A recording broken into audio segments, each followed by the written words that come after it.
En ce qui concerne le modèle économique qu'il faut mettre en place dans notre pays, il faut reconnaître que la plupart des modèles qui ont pratiquement fait fureur à travers le monde, aujourd'hui, ces modèles sont essoufflés. Ces modèles sont démolis, presque dépassés. Il devient presque impérieux aux Africains, j'allais dire aux Congolais, de ne pas véritablement se fier aux différents modèles classiques qui ont toujours été pas utilisés chez nous. Ce que je peux dire par ma petite modeste expérience, c'est que il faut qu'il y ait des initiatives privées.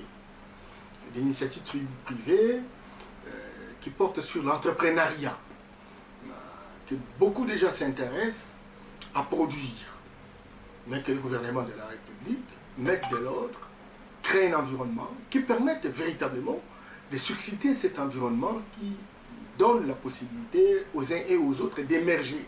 Et l'émergence afflige les différents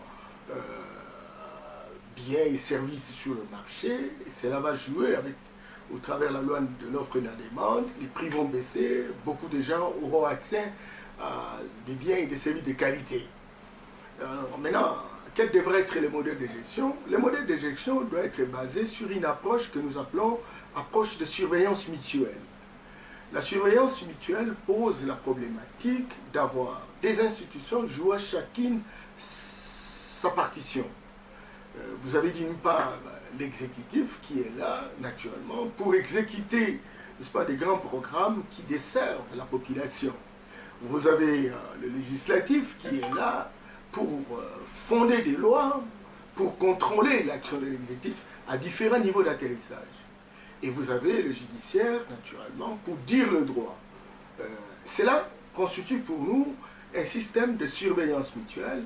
Les gens se surveillent mutuellement. Il y a beaucoup d'autres structures connexes qui entrent en ligne de compte pour permettre à ce que la chose publique soit bien gérée de manière que les résultats positifs retentissent sur les citoyens. Et cela n'est possible pour terminer que grâce à la décentralisation, parce que la tendance générale de croire que c'est le gouvernement central qui s'occuperait de tout, rien du tout.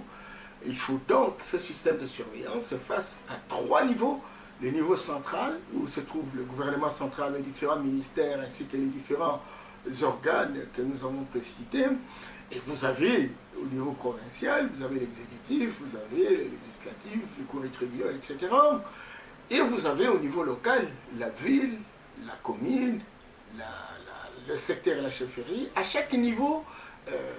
Et donc, il y a une responsabilité qui suscite l'intérêt des citoyens pour qu'ils puissent véritablement entreprendre des initiatives, qui suscite l'intérêt des citoyens parce que l'environnement est favorable et différentes tracasseries policières et administratives sont complètement réduites, etc.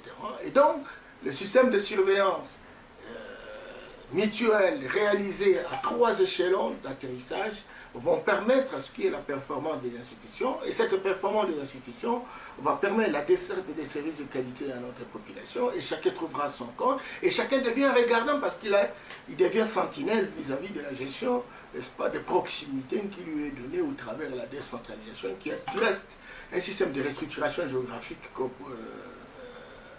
assez responsable et participatif. Merci.